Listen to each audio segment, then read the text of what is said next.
ஸ்தோத்திரம். அன்பின் ஆவியானவரே ஸ்தோத்திரம். நேற்றும் இன்றும் என்று மாறாத நல்ல நேசரே, இந்த வேதபாட கூட்டத்திற்கு ஆண்டவரே ஸ்தோத்திரம். வந்திருக்க ஒவ்வொரு பிள்ளைகளையும் ஆசீர்வதிங்க. ஒரு கிருபையும் பிரசன்னமும் ஆண்டவரே அவர்களை வழிநடத்தட்டும். ஆண்டவரே பிறகு படனத்தார் மனோவாஞ்சியா வசனத்தை ஏற்றுக்கொண்டு காரியங்கள் இப்படி இருக்கிறது அந்த வேத வாக்கியங்களை தினந்தோறும் ஆராய்ந்து பார்த்தனால ஒரு தெசலோனிக்கேயர் காட்டில் நற்குணசாலிகளாக படிக்கிறோமே, இதே போல சோதனம் ஒவ்வொருவரும் நற்குணசாலிகளாய் மாற கிருபை பாராட்டு. இயேசுவின் நாமத்தில் பிதாவே, ஆமென். கர்த்தராகிய இயேசு கிறிஸ்துவின் நாமத்தினாலே உங்களை வாழ்த்துகிறேன். இயேசு கிறிஸ்துவின் வாழ்க்கை வரலாறு பாகம் 40. கர்த்தருடைய பெரிதான அன்பினாலே, கிருபையினாலே, தயவினாலே, இரக்கங்களினாலே, அவருடைய காருண்யத்தினாலே, புண்ணியத்தினாலே நாம் 39 வாரங்கள் கடந்து வரை கர்த்தராகிய இயேசு கிறிஸ்து நமக்கு கிருபை பாராட்டியிருக்கிறார். பரிசுத்த ஆவியானவர் வழி நின்றிருக்கிறார். தேவன் இதை ஆசீர்வதித்திருக்கிறார் என்று நான் விசுவாசிக்கிறேன். ஸ்தோத்திரம். இயேசு கிறிஸ்துவின் வாழ்க்கை வரலாறு நம்ம பாகம் 40க்கு வந்திருக்கிறோம். சரிங்களா? பாதி கூட வரல அப்படின்னு நான் நினைக்கிறேன். அவர் மரித்து பரமேறி போகிற வரைக்கும் நம்ம பார்க்க போகிறோம். அதையும் தாண்டி பார்ப்போம்.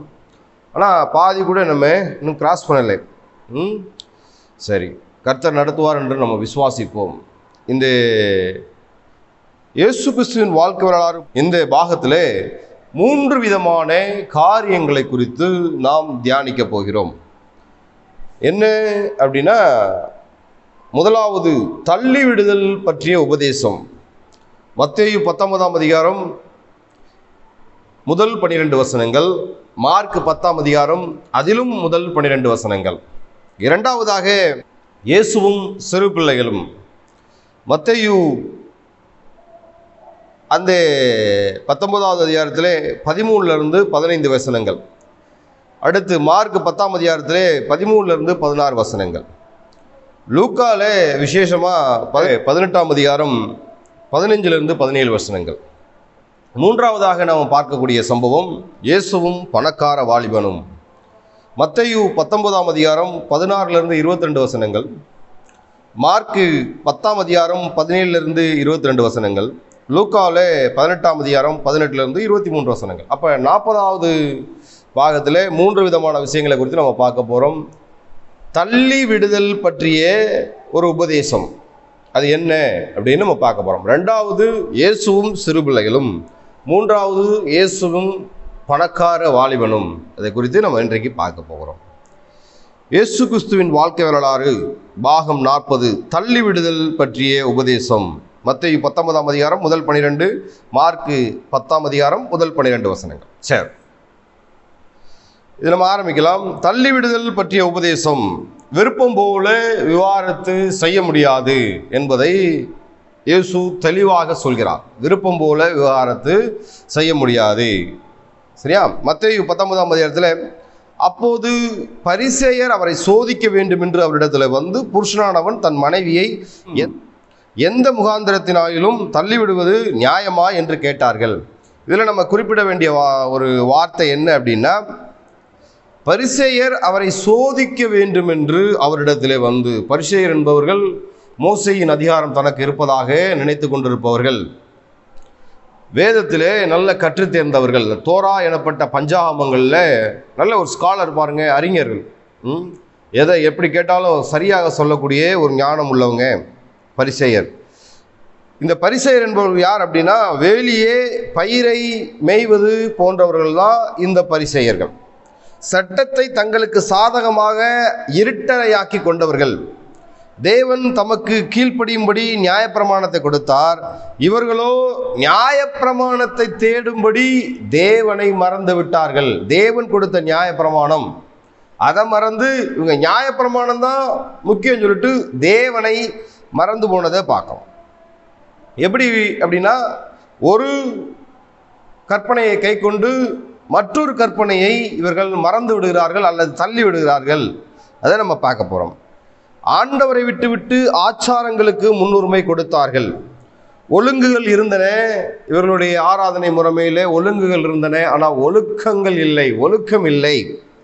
ஓய்வு நாளை ஆசரிக்க ஓலமிட்டார்களே ஒழிய அதை ஒழுங்குபடுத்த அவர்கள் விரும்பவில்லை.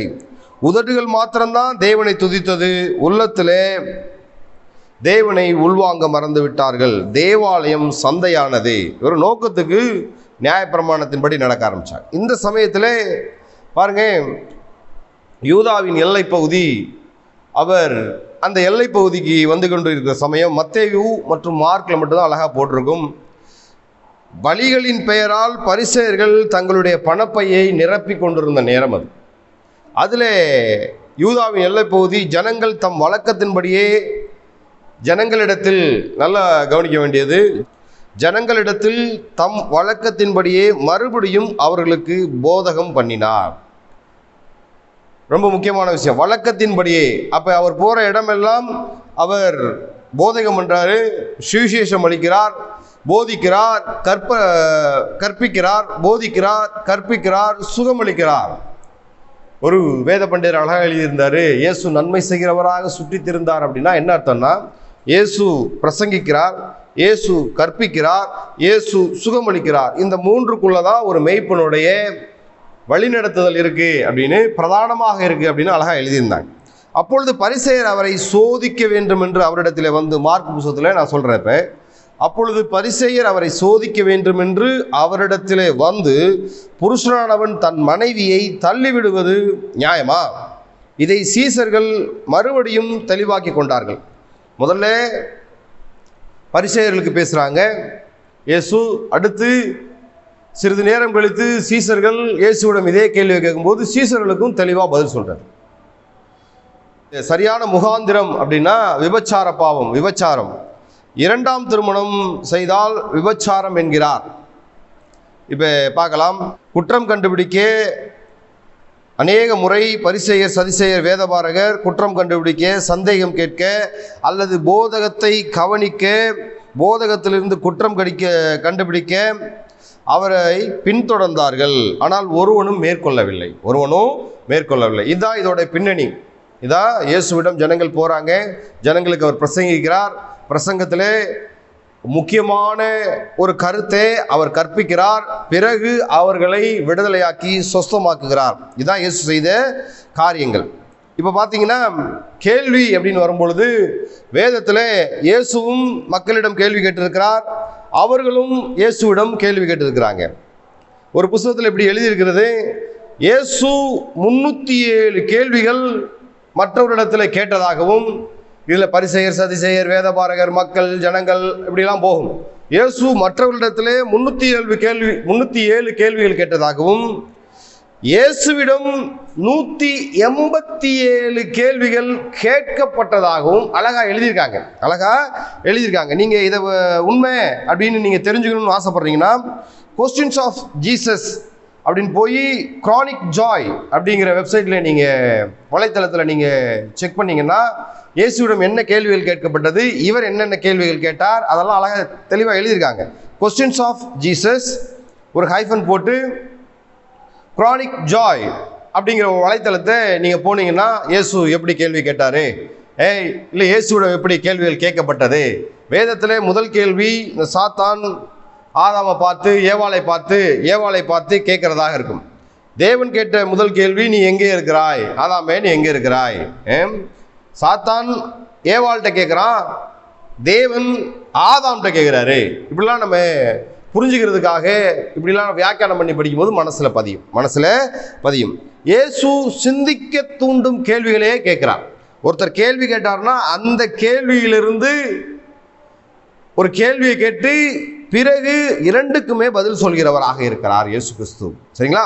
இயேசு ஒரு ஆசிரியராக, அதாவது ஒரு குருவாக, ஒரு வழிகாட்டியாக, ஒரு நல்ல மெய்ப்பனாக, மீட்பராக இயேசு அழகாக எல்லா தருணங்களிலும் வெளிப்பட்டு கொண்டிருக்கிறத நம்ம பார்க்கலாம். சரியா? இப்போ இந்த விஷயத்தில் என்ன கொஸ்டின்? திருமணம், அதாவது விவாகத்தை பற்றியே ஒரு கேள்வி. இப்போ பார்த்தீங்கன்னா, விவாகம் யாவருக்கும் கனமுள்ளது, யாவருக்குள்ளும் கனமுள்ளது அப்படின்னு ஒரு வசனம் இருக்கு இல்லையா? விவாகரத்தை தேவன் வெறுக்கிறார். மார்க் புத்தகம் 10:9 பார்க்கலாம். தேவன் இணைத்ததை மனுஷன் பிரிக்காதிருக்க கடவன். மார்க் புத்தகம் 10:9, மத்தேயு 19:6. விவாகம் யாவருக்கும் கனமுள்ளது அப்படின்னு வேதவசனம் சொல்லுது. அதைத்தான் தேவன் மறுபடியும் இயேசு சொல்றாரு, தேவன் இணைத்ததை மனுஷன் பிரிக்காதிருப்பதாக அப்படின்னு சொல்றத பார்க்கலாம். பரிசேயர் இயேசுவை வம்புலுக்கிறதுக்காக அல்லது சோதனை செய்யும்படி மோசேயை தங்களுக்கு இழுத்துக்கொள்கிறார்கள். மோசேயுடைய சட்டத்தை துணைக்கு இழுத்துக்கொள்கிறத பார்க்கலாம்.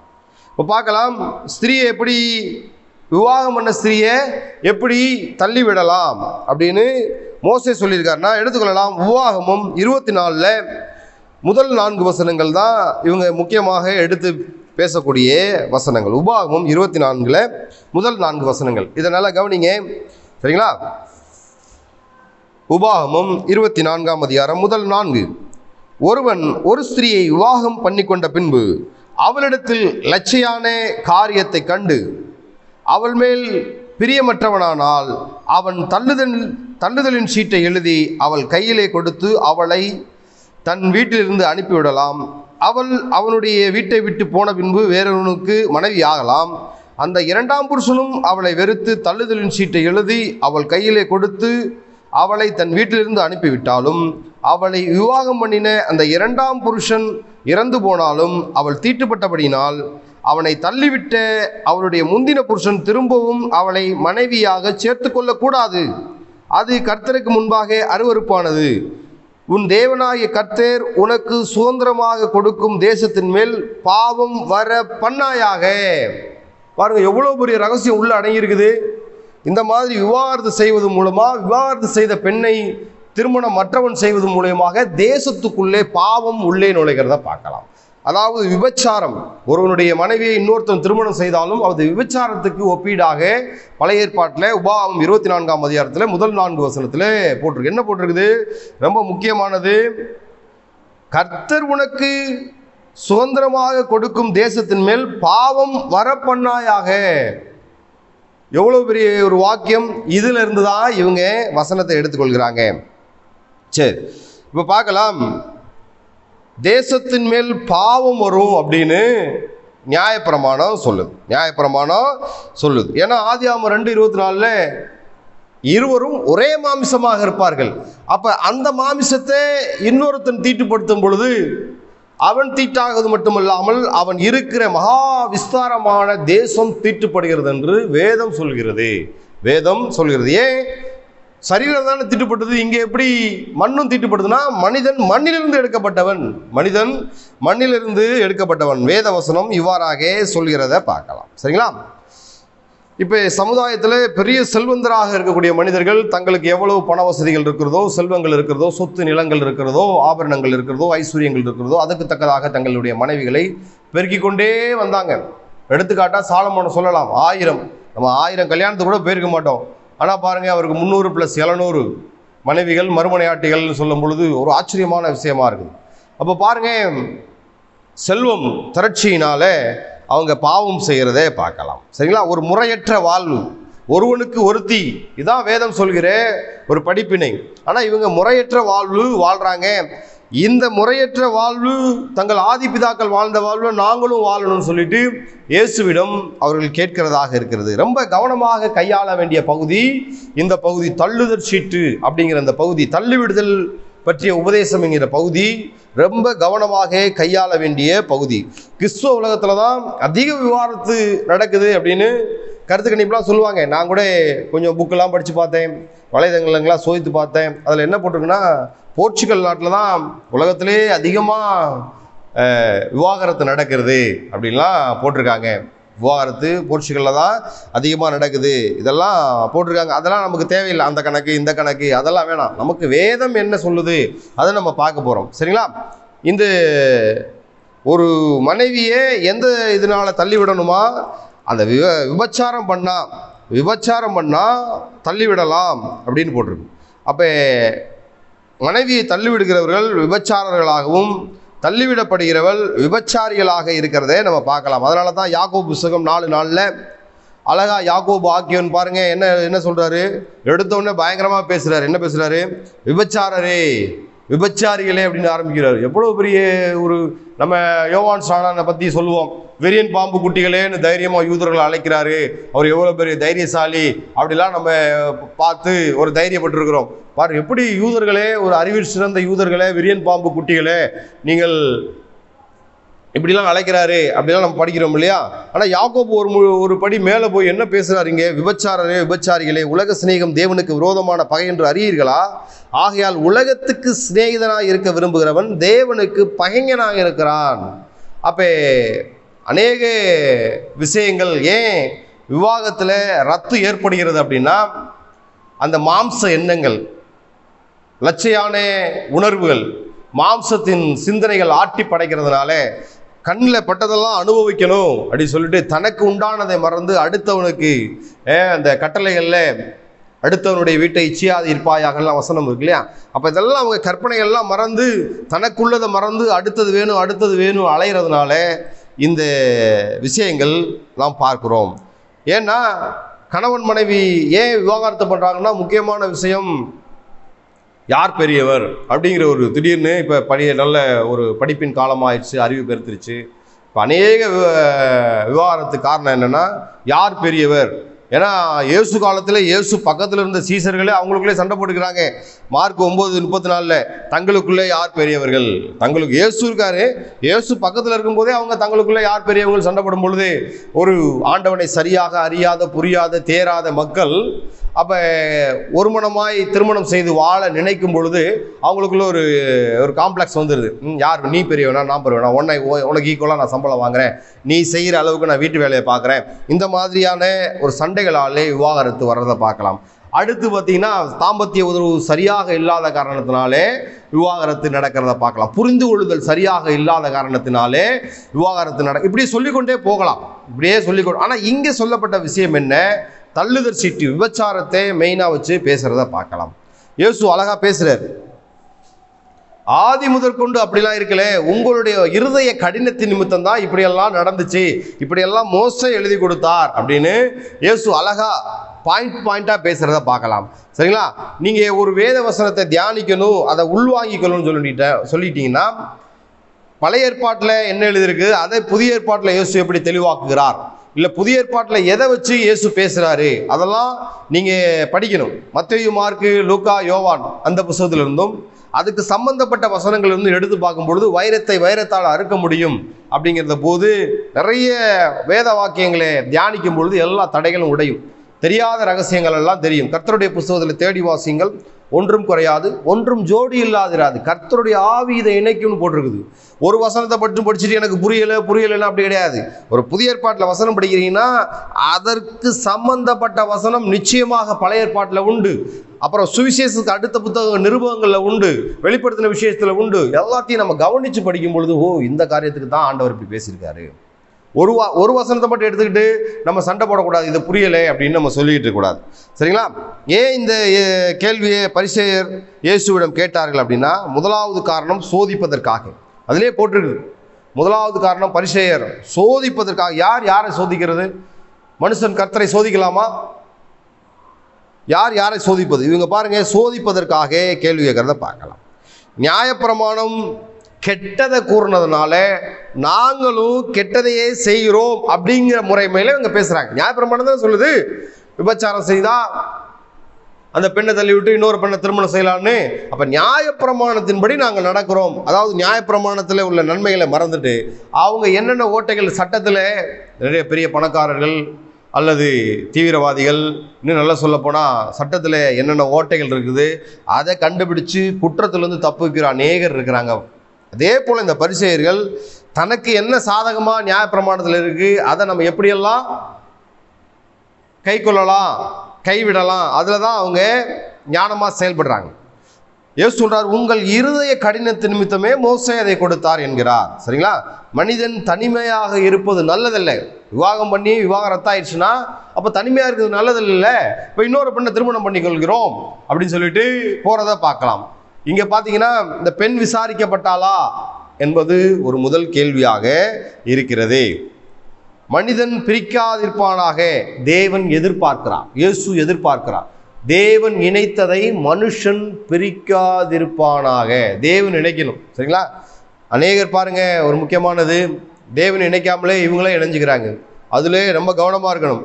லூக்கா 16:18 தன் மனைவியை தள்ளுதற் சீட்டு தள்ளிவிட்டு வேறொருத்தி விவாகம் பண்ணுகிறவன் விபச்சாரம் செய்கிறான், புருஷனாலே தள்ளிவிடப்பட்டவளை விவாகம் பண்ணுகிறவனும் விபச்சாரம் செய்கிறான். லூக்கால ஒரு வசனம் போட்டிருக்கும். சரிங்களா? மத்தேயுல மலை பிரசங்கத்தில் சொல்றாரு. என்ன சொல்றாருன்னா, மத்தேயு 5ஆம் அதிகாரம் 31, 32 தன் மனைவியை தள்ளிவிடுகிற எவனும் தள்ளுதற் சீட்டை அவளுக்கு கொடுக்க கடவன் என்று உரைக்கப்பட்டது. நான் உங்களுக்கு சொல்கிறேன், வேசித்தன முகாந்திரத்தினாலே ஒழிய தன் மனைவியை தள்ளிவிடுகிறவன் அவளை விபச்சாரம் செய்கிறவனாக இருக்கிறான்.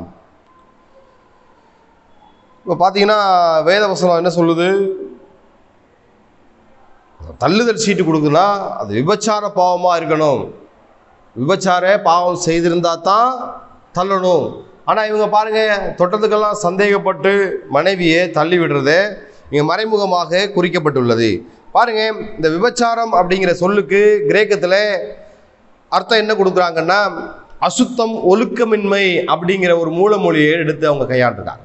கிரேக்கத்தில் விபச்சாரம் என்ற வார்த்தையை எப்படி எழுதுறாங்கன்னா, அசுத்தமான காரியம், ஒழுக்கமில்லாத காரியத்தை கணவன் மனைவி இடத்துல கண்டாலோ இல்லை மனைவி கணவன் இடத்துல கண்டாலோ பிரிஞ்சு போயிடலாம். இங்கே தமிழில் விபச்சாரம் போட்டிருக்குது, மூலமொழியில் என்ன போட்டிருக்குது, மற்ற மொழிகளில் விபச்சாரம் போட்டிருக்கு. மூலமொழியில் அசுத்தத்தை கண்டாலோ அல்லது ஒழுக்கமின்மையை கண்டாலோ அப்படின்னு போட்டிருக்கும். சரிங்களா?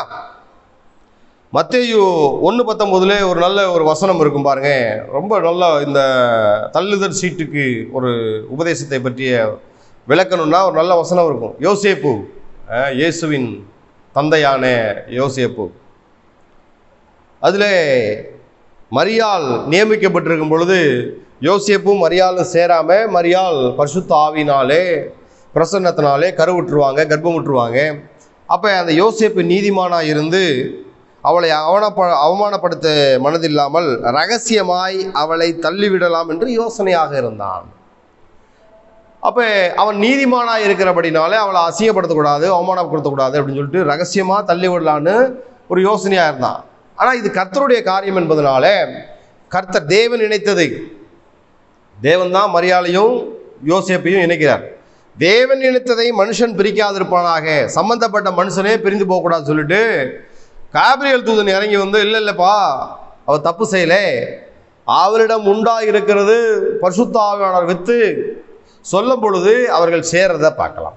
அப்போ ஒருவன் ஒருத்தியை விவாகரத்து செய்வதற்கு முன்பாக முழங்கால் படியிட்டு, அவன் முதலாவது நீதிமானாக இருந்து முழங்கால் படியிட்டு தேவனிடத்தில் கேட்கும் பொழுது எல்லா விதமான சத்தியங்கள் வெளிப்படுத்தப்படும், சந்தேகங்கள் தீர்க்கப்படும். எல்லா விதமான சத்தியங்கள் அவனுக்கு வெளிப்படுத்தப்படும், எல்லா விதமான சந்தேகங்கள் தீர்க்கப்படும். 1 கொரிந்தியர் 7ஆம் அதிகாரம் முதல் 6 வசனங்கள் நான் படிக்கிறேன். நீங்கள் எனக்கு எழுதின காரியங்களை குறித்து நான் எழுதுகிறது என்னவென்றால், ஸ்திரீயை தொடாமல் இருக்கிறது மனுஷனுக்கு நல்லது. இதை தள்ளி வைக்கலாம், அப்படியே முன்பாக வைக்கலாம், இதை முன்பாக வைக்கலாம். ஆகிலும் வேசித்தனம் இராதபடிக்கு அவனவன் தன் சொந்த மனைவியையும் அவளவள் தன் சொந்த புருஷனையும் உடையவர்களாக இருக்க வேண்டும். கவனம், புருஷன் தன் மனைவிக்கு செய்ய வேண்டிய கடமையை செய்ய கடவன், அப்படியே மனைவியும் தன் புருஷனுக்கு செய்ய கடவள்.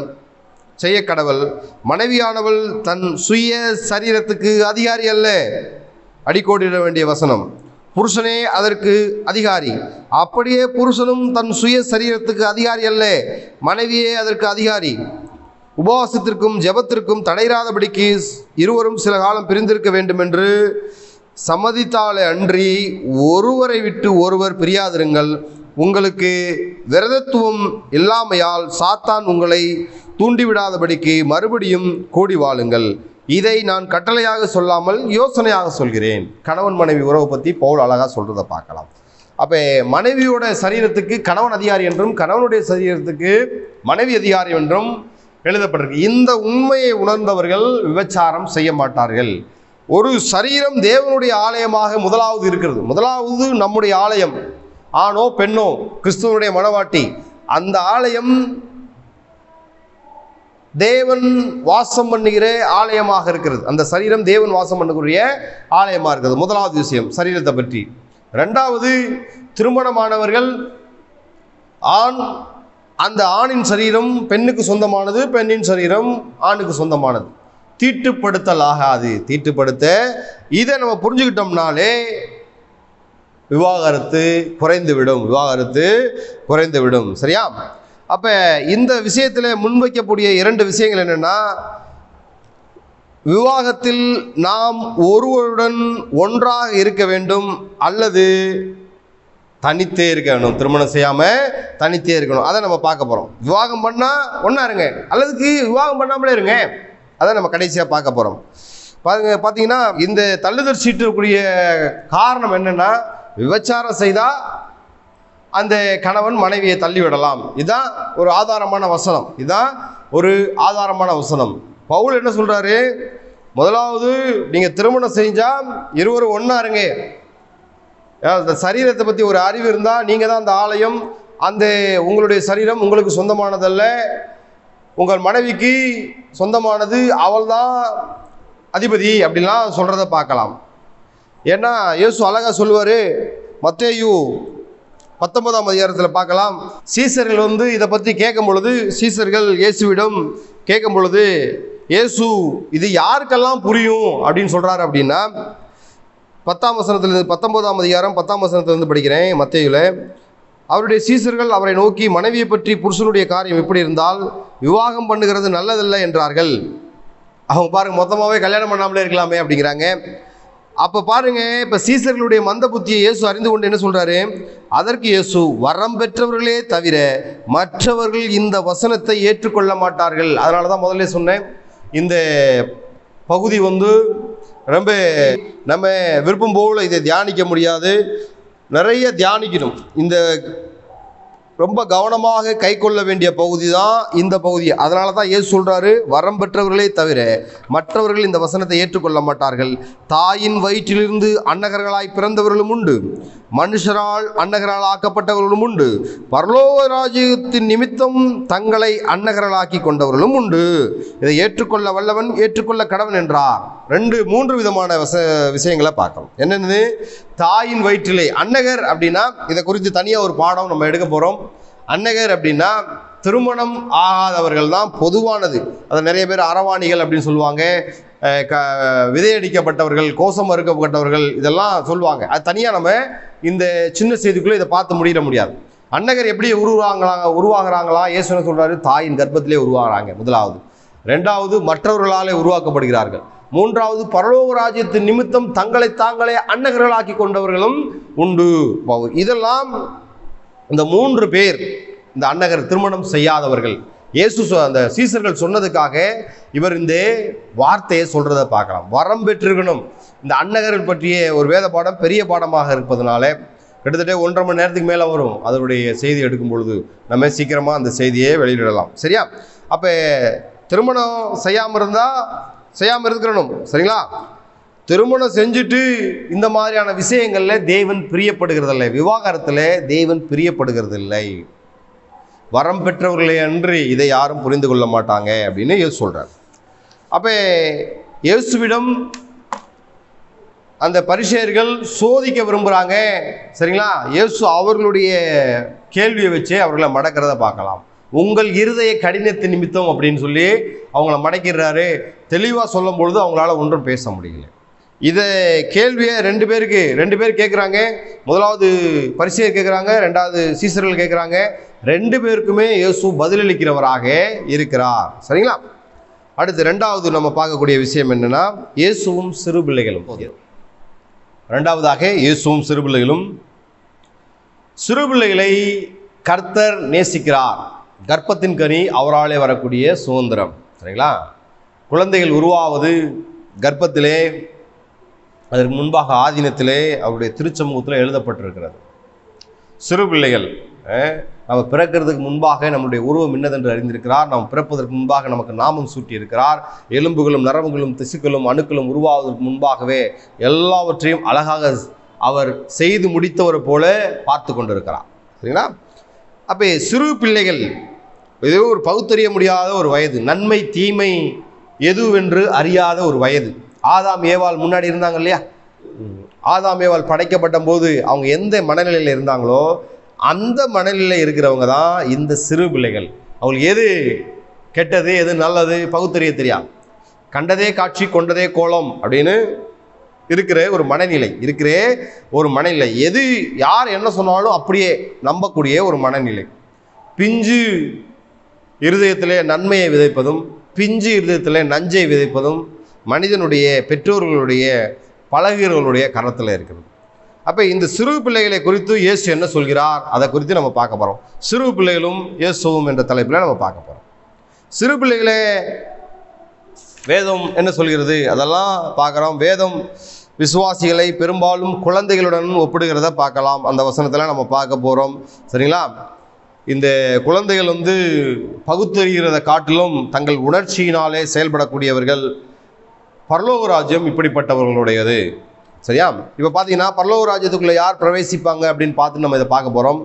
மத்தேயு 7:21 பரலோகத்தில் இருக்கிற என் பிதாவின் சித்தத்தின்படி செய்கிறவனே பரலோக ராஜ்யத்தில் பிரவேசிப்பான் அல்லாமல் என்னை நோக்கி கர்த்தாவே கர்த்தாவே என்று சொல்லுகிறவன் அதில் பிரவேசிப்பதில்லை. முதலாவது, பரலோக ராஜ்யத்தில் யார் பிரவேசிப்பா?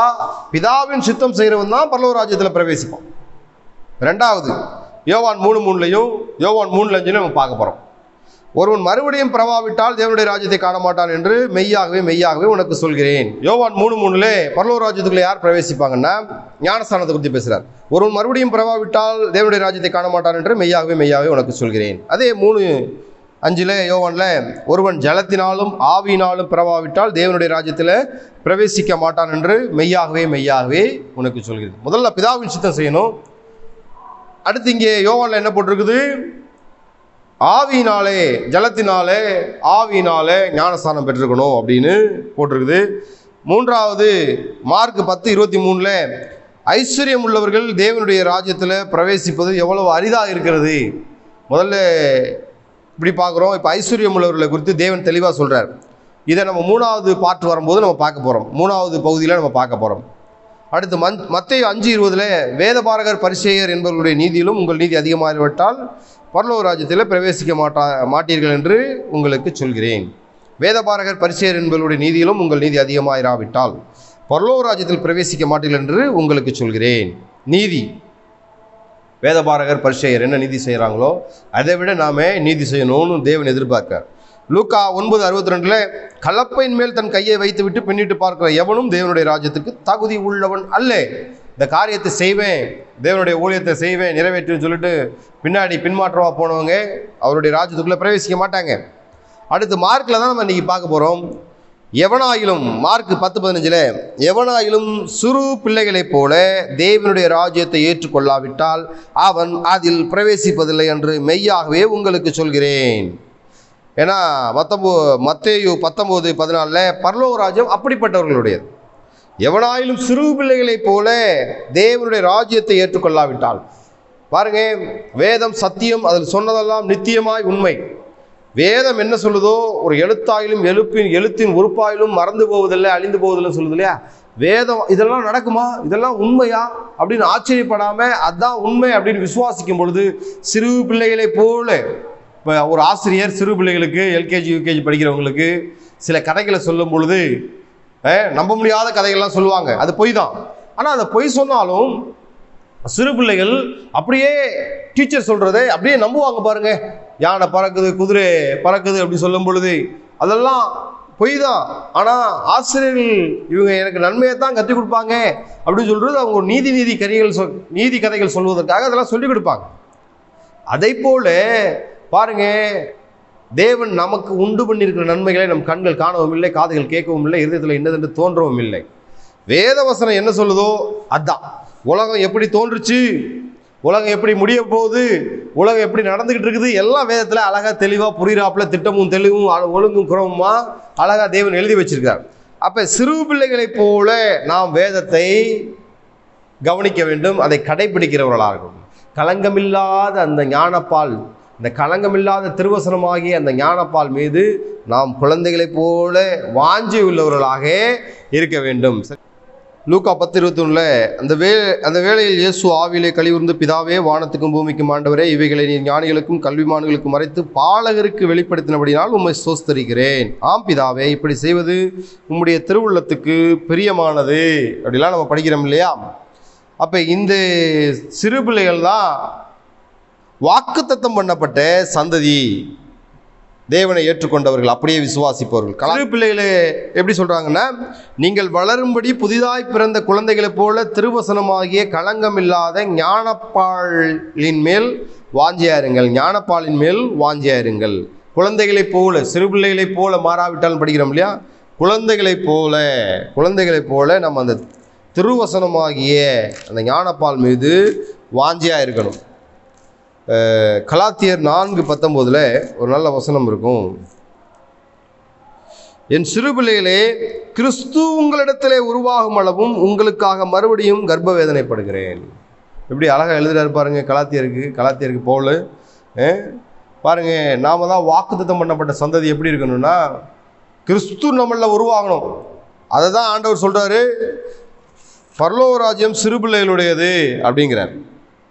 அப்படியே வார்த்தையை வசனத்தை மாறாம அப்படியே கட்காப்பு பேசுற மாதிரி இருதயத்தில் ஒட்டிக்கொள்ளணும். 1 யோவான் 4:4 பிள்ளைகளே, நீங்கள் தேவனால் உண்டாயிருந்து அவர்களை ஜெயித்தீர்கள், ஏனெனில் உலகத்தில் இருக்கிறவனிலும் உங்களில் இருக்கிறவர் பெரியவர். அப்போ வேதம் சிறு பிள்ளைகளுக்கு முக்கியத்துவம் கொடுக்கறதே நாம் பார்க்கலாம். மத்தேயு 18 ஒரு நல்ல வசனம் இருக்கும். மத்தேயு 18:3-4 நீங்கள் மனம் திரும்பி பிள்ளைகளைப் போல் ஆகாவிட்டால் பரலோக ராஜ்யத்தில் பிரவேசிக்க மாட்டீர்கள் என்று மெய்யாகவே உங்களுக்கு சொல்கிறேன். ஆகையால் இந்த பிள்ளையைப் போல தன்னை தாழ்த்துகிறவன் எவனோ அவனே பரலோக ராஜ்யத்திலே பெரியவனாயிருப்பான். பிள்ளைகள் தங்களை தாங்களே தாழ்த்துகிறவர்களாக இருக்க வேண்டும். மார்க்கு 10:15 எவனாயிலும் சிறு பிள்ளையைப் போல தேவனுடைய ராஜ்யத்தை ஏற்றுக்கொள்ளாவிட்டால் அவன் அதில் பிரவேசிப்பதில்லை என்று மெய்யாகவே உங்களுக்கு சொல்கிறேன் அப்படின்னு சொல்லி, இது எதுக்கு அப்படின்னா, சிறு பிள்ளைகளை அவரிடத்துல தொடும்படிக்கு அவர்களை அவரிடத்தில் கொண்டு வந்தார்கள். கொண்டு வந்தவர்களை சீசர்கள் அதட்டினார்கள். இயேசு அதை கண்டு விசனமடைந்து, இயேசு கோவப்படக்கூடிய சம்பவங்கள் ஒரு சில நேரத்தில் தான் பார்க்க முடியும். ரொம்ப முக்கியமாக தேவாலயத்தில் கோவப்படுறாரு. அப்புறம் யோவான் யாக்கோபு அக்னி இறக்கி இவங்களை கொல்லலாமான்னு சொல்லும்போது அப்போ ஒரு கோவப்படுவார். இந்த மாதிரி ஒரு சில இடங்களில் தான் அந்த சமாதான பிரபு கோவப்படுறத பார்க்கலாம். சமாதான பிரபு, சமாதான காரணர், சமாதான கர்த்தர், சமாதானத்தை பூமியில் உண்டு பண்ண வந்தவர், அவர் ஒரு சில இடத்துல கோவப்படும் பொழுது அது முக்கியமாக கூர்ந்து கவனிக்கப்பட வேண்டிய ஒரு விஷயங்கள். சீசர்களே சிறு பிள்ளைகளை இயேசு இடத்துல விடாத பொழுது இயேசு விசனமடைந்து கோபமடைந்து, சிறு பிள்ளைகளின் இடத்தில் வருகிறதுக்கு இடம் கொடுங்கள், அவர்களை தடை பண்ணாதிருங்கள், தேவனுடைய ராஜ்யம் அப்படிப்பட்டவர்களுடையது. ஏன்னா அவருடைய இருதயங்களை பார்க்குறார் இயேசு. அவர்களுடைய சரீர வளர்ச்சியை பார்க்கல, அவர்களுடைய இருதயங்களை பார்க்குறார். ரொம்ப கவனம். அந்த சாமுவேல் பார்க்குறாங்களே, இவருடைய சரீர வளர்ச்சியை பார்க்காத. தாவீதோட அண்ணன்மார்கள்லாம் பார்த்து என்ன சொல்கிறாங்க, இவனுடைய சரீர வளர்ச்சியை நீ பார்க்காத, நான் அவனுடைய இருதயத்தை பார்த்துருக்குறேன் அப்படின்னு சொல்கிறத பார்க்குறோம் இல்லையா. அதே போல் இயேசு இருதயத்தை ஆராய்ந்து அறிகிறவராக. ஏன்னா சிறுபிள்ளைகளுடைய இருதயத்தில் பாவம் இருக்காது, குற்றம் செய்ய அவங்களுக்கு மனது இருக்காது, தெரியாது என்ன. அதே போல் தான் நாமளும் சிறு பிள்ளைகள் பாவத்திற்கு தூரமாக இருக்கணும். அதனால தான் பரலோக ராஜ்யம் அவர்களுடையது அப்படின்னு சொல்கிறார். அதனால சிறு பிள்ளைகளை அவர் ஆசீர்வதிக்கிறதே, அவர்களை அணைத்து கொண்டு அவர்கள் மேல் கைகளை வைத்து அவர்களை ஆசீர்வதித்தார். உண்மை முத்தம் வேலைக்காரனே எஜமானுடைய ராஜ்யத்தில் பிரவேசி அப்படின்னு சொல்லிட்டு எப்படி கட்டிப்பிடிக்கிறது போல சிறு பிள்ளைகளை அணைத்துக் கொள்கிறார். ஏன்னா அவங்கள்ட்ட பாவம் இல்லை, கசப்பு இல்லை, வைராக்கியம் இல்லை. அதனாலே அவர் சிறு பிள்ளைகள் மேலே பாசம் வைக்கிறதே, ஆசீர்வதிக்கிறதை நம்ம பார்க்கலாம். அப்போ இந்த இயேசுவும் சிறு பிள்ளைகளும் சொல்லும்போது இயேசு அவர்களிடம் இருந்த பாவமற்ற தன்மையை பார்க்கிறாரு. ஆதாம் ஏவாள்கிட்ட எப்படி பாவமில்லாத தன்மை இருந்ததோ அப்போ தேவன் உலாவி அவர்களிடத்தில் பேசினாரோ, அதே போல் இந்த சிறு பிள்ளைகளிடத்தில் பாவமற்ற தன்மை இருந்ததுனால இயேசு அவர்களை ஆசீர்வதிக்கிறார். அந்த ஆசீர்வாதத்தை பற்றி பிடித்து கொண்டு வேர் ஊன்றி கர்த்தருக்குள்ளே கற்றப்பட்டவர்களாய் நாம் இருக்கணும். அப்போ கனி கொடுக்கலாம். சரியா? இப்போ 3வது சம்பவத்துக்குள்ள நம்ம போகலாம். இயேசுவும் பணக்கார வாலிபனும். இதில் நிறைய விஷயங்கள்லாம் இருக்குது பாருங்க. இயேசுவிடம் வெறுமையாய் போன சிலரில் இவன் ஒருவன், 2 பேர்ல இவன் ஒருவன் அப்படின்னு சொல்லலாம். இயேசுவிடம் வெறுமையாய் போனவன் இந்த பணக்கார வாலிபன். இயேசுவின் கரங்களில் அவர் தன்னை ஒப்பு கொடுத்திருந்தா எப்படி இந்த எரேமியா 18 படிக்கிறோமோ, கெட்டுப்போன பாண்டத்தை அவன் அந்த குயவன் அழகாய் மறு வடிவமைப்பு செய்தான். அதே போல இயேசு வடிவமைப்பு செஞ்சிருப்பார். ஆனா பாருங்க, இவன் தன்னை விட்டு கொடுக்காதனால, வனைய விட்டு கொடுக்காதனால அவன் முந்தின பாத்திரமாகவே, பயன்படாத பாத்திரமாகவே அவன் திரும்பி போகிறத பார்க்கலாம். ஒரு துக்ககரமான நிகழ்ச்சி இந்த நிகழ்ச்சி. ஒரு நல்ல யூதன் பாருங்க, தோராவில் கற்று தேர்ந்தவன், இதெல்லாம் எப்படி அப்படின்னா நம்ம பார்க்க போறோம். இப்ப பாருங்க, அவன் எடுத்த உடனே ஒருவன் வந்து இயேசுவிடம், நல்ல போதகரே, நித்திய ஜீவனை அடைவதற்கு நான் எந்த நன்மையை செய்ய வேண்டும்? இதுல நிறைய அந்த வசனம் சொல்றேன். இயேசுவும் பணக்கார வாலிபனும், அதில் என்னென்ன 3 சுவிசேஷ புஸ்தகங்களில் எழுதியிருக்கிறத பார்க்கலாம். மத்தேயு 19ஆம் அதிகாரம் 16லேருந்து 22, மார்க்கு 10ஆம் அதிகாரம் 17லேருந்து 22, லூக்கா 18ஆம் அதிகாரம் 18லேருந்து 23. இந்த 3 சுவிசேஷங்களில் இயேசுவும் பணக்கார வாலிபனும். இந்த பணக்கார வாலிபன் தன்னை வனைய விட்டு கொடுக்காதவன், தன்னை மறுரூபப்படுத்த விட்டு கொடுக்காதவன், விட்டு கொடுப்பவன் கெட்டு போவதில்லை என்ன படிக்கிறோம் இல்லையா? அப்போ ஆரம்பத்திலேயே இயேசுவை வந்து இயேசுவோடைய மகிமையெல்லாம் அறிந்திருந்து என்ன கேட்குறான்? எடுத்த உடனே அவரை குளிர்விட்டும் விதமாக, நல்ல போதகரே, நித்திய ஜீவனை அடைவதற்கு நான் எந்த நன்மையை செய்ய வேண்டும்? இயேசு என்ன சொல்றாரு? எடுத்த உடனே, நீ என்னை நல்லவன் என்று சொல்வானேன், தேவனை தவிர ஒருவனும் நல்லவன் இல்லை. அப்போ இயேசு நல்லவன் இல்லை. அநேகர் சில வேதத்தை அறியாத அறவேக்காடுகள் என்ன சொல்லுவோம்? இயேசுவே தான் சொல்லிட்டு நான் நல்லவன் இல்லைன்னே சொல்லியிருக்காரே இயேசு, இதுக்கு என்ன சொல்றீங்க? அதான் வேதத்தால் வியாக்கியானம் பண்ணணும். எடுத்துக்கொள்ளலாம். யோவான் 10ஆம் அதிகாரம் 11 மற்றும் 14 வசனங்கள்ல இவன் என்ன சொல்றான்? நல்ல போதகரே. ஆனால் இயேசு தன்னை பற்றி என்ன சொல்றாரு? நானே நல்ல மெய்ப்பன். அல்லேலூயா. 2 வசனத்தில் நானே நல்ல மெய்ப்பன் அப்படிங்கிறார். மெய்ப்பன்னா போதகர், மெய்ப்பன்னா போதகர். சிலரை அப்போஸ்தலராகவும், சிலரை தீர்க்கதரிசியாகவும், சிலரை சுவிசேஷகராகவும், சிலரை அதில் பார்த்தீங்கன்னா மெய்ப்பராகவும் போதகராகவும் வந்திருக்கும். அப்போ இங்கே நல்ல போதகரே அப்படின்னு போகும்பொழுது, நல்ல மெய்ப்பன் அப்படிங்கிறார். நான் தான் நல்ல மெய்ப்பன் அப்படிங்கிறார். அப்போ இயேசு நிறைய பேர் சொல்லுவாங்க, அவர் நல்லவர்களேன்னு அவர் வாயிலே சொல்லிட்டாரு. அப்படிலாம் இல்லை. வேதத்தால் வியாக்கியானம் பண்ணணும். என்னில் பாவம் உண்டு என்று எவன் என்னை குற்றப்படுத்த முடியும்? வேதவசனம் இருக்கு இல்லையா? அப்போ ஏதோ நோக்கத்துக்கு அறவுரையில தெரிஞ்சுக்கிட்டு அளப்பக்கூடாது. சரியா? இங்கே நல்ல மெய்ப்பன் நானே அப்படிங்கிறார். நானே நல்ல மெய்ப்பன் அப்படிங்கிறார். அவர் தான் நல்ல மெய்ப்பன், அவர் தான் பெரிய மெய்ப்பன், அவர் தான் பிரதானமான மெய்ப்பன். சரி, இப்போ நித்திய ஜீவனை அடைவதற்கு நான் என்ன நன்மை செய்ய வேண்டும்? அப்போ ஆண்டவர் சொல்றாரு, நீ நித்திய ஜீவனில் பிரவேசிக்க விரும்பினால் கற்பனைகளை கைக்கொள் அப்படின்னு சொல்றார். இதில் யாத்ராமம் 20ஆம் அதிகாரத்தில் 10 கட்டளைகள் போட்டிருக்கும். 10 கட்டளைகள் போட்டிருக்கும். ஆனால் இயேசு சுருங்க சொல்றாரு, 5 கட்டளைகள் தான் சொல்வார். 5 கட்டளைகள் தான் சொல்வார். உடனே இவன் என்ன சொல்றான்?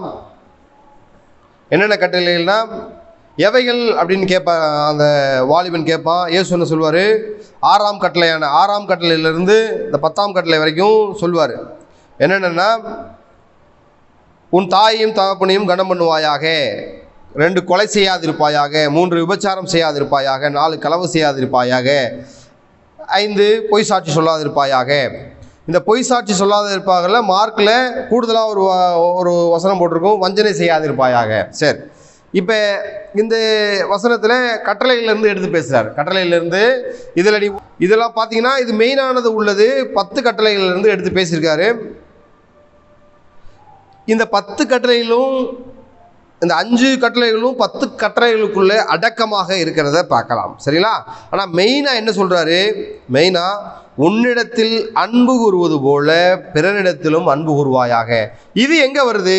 அதான் ரொம்ப முக்கியம். பழைய ஏற்பாட்டில் உன்னிடத்தில் அன்பு கூறுவது போல பிறனிடத்திலும் அன்பு கூறுவாயாக பழைய ஏற்பாட்டில் எங்கே வருது அப்படின்னா, லேவியராகமம் 19:18 பழிக்கு பழி வாங்காமலும் உன் ஜனபுத்திரர் மேல் பொறாமை கொள்ளாமலும் உன்னில் நீ அன்பு கூறுவது போல் பிறனிலும் அன்பு கூறுவாயாக, நான் கர்த்தர் அப்படிங்கிறார். அப்போ இதெல்லாம் நான் செய்கிறேன்.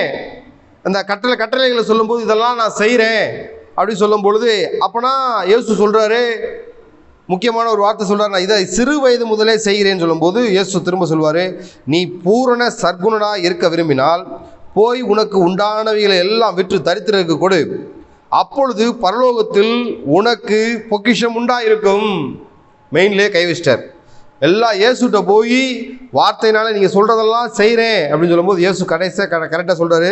இதுக்கு நல்ல ஒரு எடுத்துக்காட்டக்கூடிய வசனம் என்னென்னா 1 தீமோத்தேயு 6ஆம் அதிகாரம் எடுக்கலாம். 1 தீமோத்தேயு 6வது அதிகாரம், அதில் 18-19 வசனங்கள். ஸ்தோத்திரம்.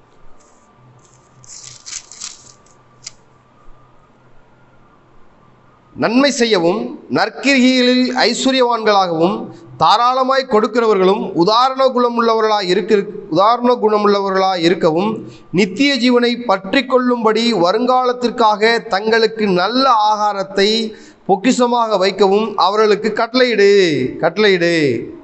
இதே நம்ம கம்பேர் பண்ணி படிக்கணும், சரியா? அப்போஸ்தலர் 2:45 ஒருத்தன் பாருங்க கரெக்டாக பண்ணியிருப்பான் இயேசு செஞ்சது. அப்போஸ்தலர் 2:45 விசுவாசிகள் எல்லோரும் ஒருமித்து சகலத்தையும் பொதுவாக அனுபவித்தார்கள். காணியாட்சிகளையும் ஆஸ்திகளையும் விற்று ஒவ்வொருவனுக்கும் தேவையான தக்கதாக அவைகளில் எல்லோருக்கும் பகிர்ந்து கொடுத்தார்கள். இதில் நம்ம பார்க்க வேண்டியது என்னென்னா, இந்த அப்போஸ்தலர் 4ஆம் அதிகாரத்தில் 36-37 வசனங்களில் ஸ்ரீபுருத்திவானும் லேவியனும் அப்போஸ்தலராலே ஆறுதலின் மகன் என்று அர்த்தம் கொள்ளும் பர்னபா என்னும் மறுபேருள்ளவனுமாகிய யோசேப்பு, அது கிரேக்கத்தில் யோசேன்னு எழுதியிருக்காங்க என்பவன் தனக்கு உண்டாயிருந்த நிலத்தை விற்று அதன் கிரயத்தை கொண்டு வந்து அப்போஸ்தலருடைய பாதத்திலே வைத்தான். அதுதான் ஏசு சொல்றார். நீ கட்டளைகளை கை கொண்டா மட்டும் போதாது, உனக்கு உண்டானவைகளில் விற்று தரித்திரருக்கு கொடு அப்படின்னு சொல்லும் பொழுது அந்த பணக்கார வாலிபன் ஐஸ்வர்யவானாக இருக்கிறதுனால ரொம்ப துக்கமடைந்து இயேசுவை விட்டு சென்று விட்டவனாக இருக்கிறான். மண்ணுக்காக மாணிக்கத்தை விட்டவன் தான் இந்த பணக்கார ஐஸ்வர்ய வாலிபன், சரிங்களா? இப்போ இயேசு சொல்றாரு, ஐஸ்வர்யவான் தேவனுடைய ராஜ்யத்தில் பிரவேசிப்பது பார்க்கிலும் ஒட்டகமானது ஊசியின் காதிலே நுழைவது எளிதாக இருக்கும். இதே நம்ம தியானித்து முடிக்க போகிறோம். அவன் பணக்காரனாக இருக்கிறதுனால அவன் கற்பனைகளை கை கொள்கிறான். இவனுக்கும் அந்த பரிசேயருக்கும் பெரிய வித்தியாசம்லாம் கிடையாது. அவங்க பரிசேயர் வந்து இயேசுகிட்ட கேட்கல, நாங்கள் நித்திய ஜீவன் அடைவதற்கு என்ன பண்ணணும்னு கேட்கல, சரிங்களா? இவன் வந்து தன்னை தாழ்த்தி கேட்குறான். ஆனால் பாருங்க, ஓரளவுக்கு தான் தாழ்த்துறான், அதுக்கு மேலே தாழ்த்த முடியல. உனக்கு விட்டு இருக்கிறதெல்லாம் விற்று கொடுன்னு சொல்லும் போது விற்க மனசு வரல. அதனால தான் இயேசு சொல்கிறாரு லூக்கா 18:25, மத்தேயு 19:24, மார்க் 10:25, ஐஸ்வர்யவான் தேவனுடைய ராஜ்யத்தில் பிரவேசிப்பதை பார்க்கலும் ஒட்டகமானது ஊசியின் காதிலே நுழைவது எளிதாக இருக்கும். ஏன் இந்த பழமொழியை சொல்கிறார் அப்படின்னா, இது தல்மூத்தில், பாபிலோனிய தல்மூத்தில் ஒரு பழமொழி அப்படின்னு சொல்லுவாங்க. அதைத்தான் இயேசு எடுத்து பயன்படுத்தினார். நீங்கள் நிறைய செக் பண்ணணும், நிறைய வீடியோஸ் பார்க்கணும், நிறைய கமெண்ட்ரிஸ் படிக்கணும், நிறைய வேத வாக்கியங்களை தெரிந்து கொள்ளணும். ஒரே பைபிள் ஸ்டடியோட நின்றக்கூடாது. ஒரு பைபிள் ஸ்டடியை பற்றி ஒரு பண்டிதர் என்ன சொல்கிறாரு, இன்னொருத்தர் என்ன சொல்கிறாரு, அப்படிலாம் நிறைய படிக்கும் பொழுது உங்களுக்கு ஒரு வெளிச்சம் உண்டாகும். ஒரே இது கண்டதே காட்சி கொண்டதே கோலம் இருந்துடாமல் இந்த வசனத்துக்கு மட்டுமல்லாமல் எந்த வசனத்துக்கும் யார் எப்படி சத்தியத்தை போதிக்கிறாங்க, அதில் ஒரு தெளிவு, அறிவு, ஞானம், புத்தி, புரிதல் நமக்கு வேணும். சரி, இதில் பார்க்கலாம். அப்போ ஐஸ்வர்யவான்கள்லாம் பிரவேசிக்க முடியாதா? இதெல்லாம் நம்ம பார்க்க போகிறோம்.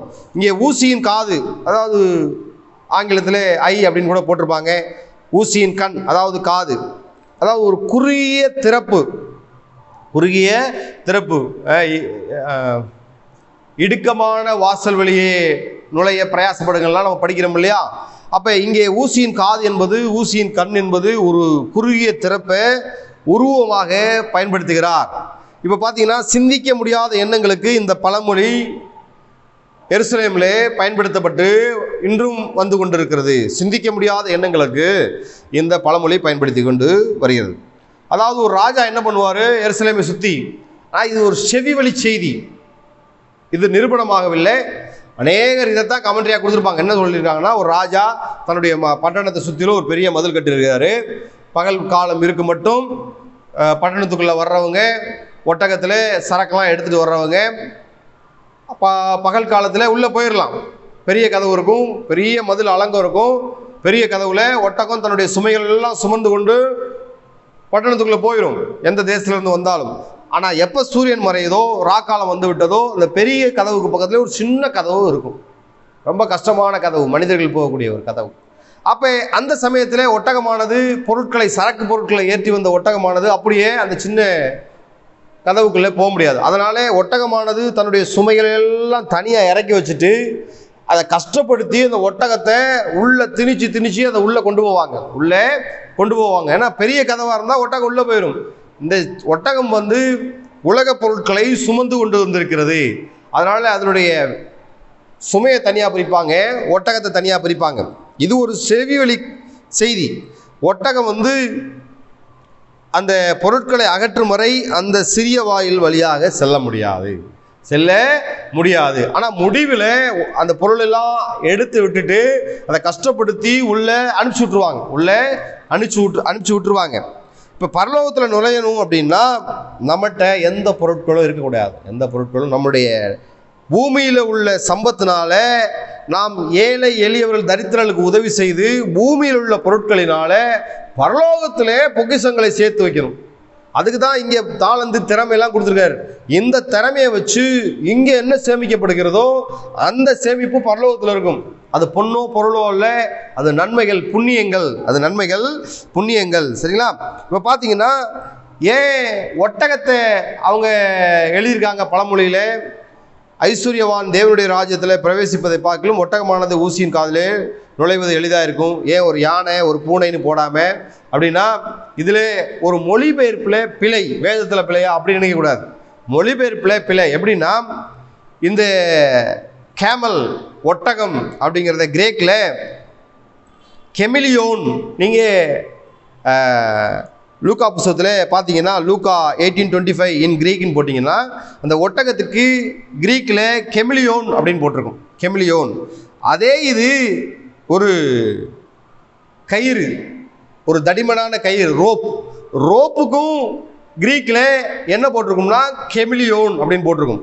இது எழுத்து தவறாக, அந்த ஒரு எழுத்து தவறாக அச்சிடப்பட்டிருக்கிறது அப்படின்னு சொல்லுவாங்க. எப்படின்னா, இந்த கேமலுக்கு வர கெமிலியோனுடைய ஸ்பெல்லிங் என்னன்னா KAMELON. ரோப் தடிமனான கயிறுக்கு வரக்கூடிய அந்த ஸ்பெல்லிங் என்னன்னா KAMI வரும். MEக்கு பதிலாக MILON வரும். சரிங்களா? இதில் முறைப்படி வந்திருக்க வேண்டியது என்னன்னா, தடிமனான கயிறு ஊசியின் காதிலே உள்ளே நுழையாது. இதை தடிமனான கயிறை இவங்க ஒட்டகம் அப்படின்னு மொழிபெயர்த்திருக்கிறதாக சொல்லுவாங்க. நீங்கள் நல்லா தியானிக்க வேண்டிய ஒரு பகுதி இதான். ஆனால் இதான் உண்மை.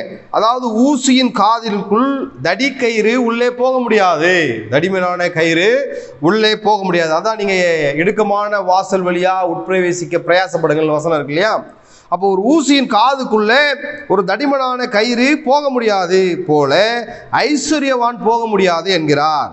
அதாவது சிறியவைக்குள்ள பெரியவைகள் போக முடியாது, பெரியவைகள் போக முடியாது. இன்னும் நல்லா சொல்ல போனா சிற்றின்ப நாட்டம் கொண்டவர்களால் பேரின்பத்தை அடைய முடியாது. ஆரம்பத்தில் பார்க்கறோம் இல்லையா, விபச்சார பாவம் தள்ளிவிடுதல், அதெல்லாம் பார்க்குறோம் இல்லையா? அப்போ சிற்றின்ப நாட்டம் கொண்டவர்கள் பேரின்பமான பரலோகத்துக்குள்ளே நுழைய முடியாது. அதாவது லூக்கா 16:13 மத்தேயு 16:24 என்ன வசனம் போட்டிருக்கு? ஒருவன் 2 எஜமானுக்கு ஊழியம் செய்ய முடியாது. அப்போ ஒருவனை பகைத்து ஒருவனை சிநேகிக்க வேண்டியதாக இருக்கும், ஒருவனை சிநேகித்து ஒருவனை பகைக்க வேண்டியதாக இருக்கும். அப்போ பாருங்க, ஒட்டகமும் போகணும் பொருளும் போகணும் அப்படின்னு நம்ம இதில் எடுக்க வேண்டாம். இதில் என்ன மூல மொழிபெயர்ப்பில் அர்த்தம் என்னென்னா, ஒரு சிறிய ஊசிக்குள்ள அந்த ஊசியோட கண்ணோ காது எவ்வளவு சிறுசாக இருக்கும், அந்த காதின் ஓட்டைக்குள்ள பெரிய தடிமனான கயிறு உள்ளே போகாது. அதான் வசனம். சரிங்களா? அப்போ பூலோக செல்வத்தை வைத்து பரலோகத்தில் செல்வத்தை சேர்த்து வைக்கணும். இந்த வசனம் திருக்குரான்லையும் எழுதப்பட்டிருக்கிறதாக சொல்றாங்க. நீங்க செக் பண்ணிக்கலாம். எது சொன்னாலும் நீங்க செக் பண்ணணும், ஆராய்ந்து படிக்கணும். ஆராய்ந்து திருக்குரான்லையும் இது எழுதப்பட்டிருக்கிறதாக சொல்கிறார்கள். சரியா? அப்போ இதனுடைய அந்த ஒட்டகமானது ஊசியின் காதிலே நுழைவது எளிதாக இருக்கும் அப்படிங்கிறது ஒட்டகம் அப்படிங்கிறதுக்கு பதிலாக தடிமனான கயிறு, அதைத்தான் ஒட்டகம்னு போட்டிருக்காங்க. சரியா?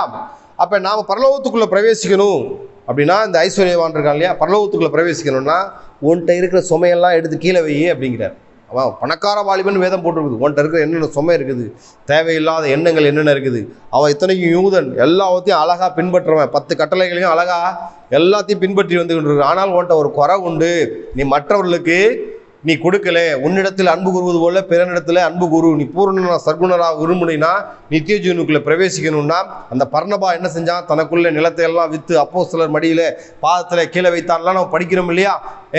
எல்லாத்தையும் வச்சாங்க, அப்படிலாம் படிக்கிறோம் இல்லையா. பவுல் எவ்வளோ பெரிய பணக்காரர், அவர் கடைசியில் எல்லாத்தையும் பாருங்கள் இழந்துட்டு தான் எனக்கு லாபமானது எல்லாம் நஷ்டம் என்று நான் எண்ணுகிறேன்னு சொன்னது போல, இவன் அந்த எண்ணலை, எனக்கு லாபமானதெல்லாம் நஷ்டம்னு எண்ணலை. உலகம் மண்ணுக்காக மாணிக்கத்தை விட்டு விட்டவன் இந்த பணக்கார வாலிபன். இயேசுவிடம் வந்து வெறுமையாக திரும்பி போனவன் இந்த வாலிபன். அதனால் நாம் ஏதாவது ஒரு காரியத்தை படிக்கிறோம்னா அதனுடைய உள்ளர்த்தத்தை நம்ம புரிந்து கொள்ளணும், புரிந்து கொண்டு படிக்கணும். அப்போ சிற்றின்பத்தின் மேல் நாட்டம் கொண்டவர்கள் பேரின்பத்துக்குள் நுழைய முடியாது என்பதை போல, சரிங்களா, ஒருவனுக்கு ஊழியம் செய்து ஒருவனை பகைப்பது போல, சரிங்களா, தேவனுக்கும் உலகத்துக்கும் சிநேகமாக இருப்பது கூடாத காரியம். அதை நம்ம தெளிவாக புரிந்து கொள்ளணும். அப்போ நம்ம பரலோக ராஜ்யத்துக்குள்ளே பிரவேசித்து நித்திய ஜீவனை அடையணும்னா நம்மை வெறுமையாக்கி கொள்ள வேண்டும். நமக்கு உள்ள உலகப் பொருட்கள் தேவையில்லை அப்படின்னு சொல்லலை.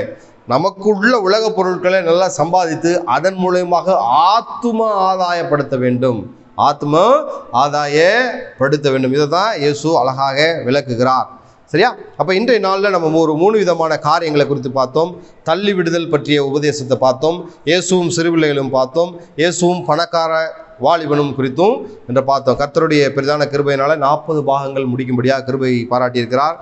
இது எத்தனை பாகம் முடியணும் அப்படின்னா 100க்கு மேலே போகும்னு நினைக்கிறேன். ஏன்னா இனிமேல் தான் நிறைய ரகசியங்கள் அர்த்தங்கள்லாம் இருக்குது. நம்ம வர நம்ம பார்ப்போம். கர்த்தர் நமக்கு துணை செய்வாராக, ஆவியானவர் நம்மை வழிநடத்துவாராக, தேவன் நம்மை ஆசீர்வதிக்கிறார். ஜெபிக்கலாம். பரிசுத்தம் உள்ள ஆண்டவரே, நீர் கொடுத்த இந்த சந்தர்ப்பத்துக்காக நன்றி ஆண்டவர். ஆண்டவரே சோத்திரம் சோத்திரம், அநேகருக்கு இல்லாத பாக்கியத்தை எங்களுக்கு கொடுத்திருக்கிறீரே ஆண்டவரே.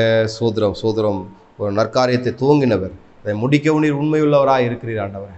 ஆண்டவரை உண்மையை நோக்கியோடு எங்களுக்கு கிருபைகளை பாராட்டுங்க. வந்தவர்களை குடும்பமாய் ஆசீர்வதிங்க, எல்லாவற்றையும் ஆசீர்வதித்து எங்களுக்காக வழி நடத்துங்க. இயேசுவின் நாமத்தில் பிதாவே, ஆமென். என் ஆத்மாவை கர்த்தரை ஸ்தோத்திரி, என் முழுவதுமே பரிசுத்த நாமத்தை ஸ்தோத்திரி. என் ஆத்மாவை கர்த்தரை ஸ்தோத்திரி, கர்த்தர் செய்த சகல உபகாரங்களும் ஆமென்.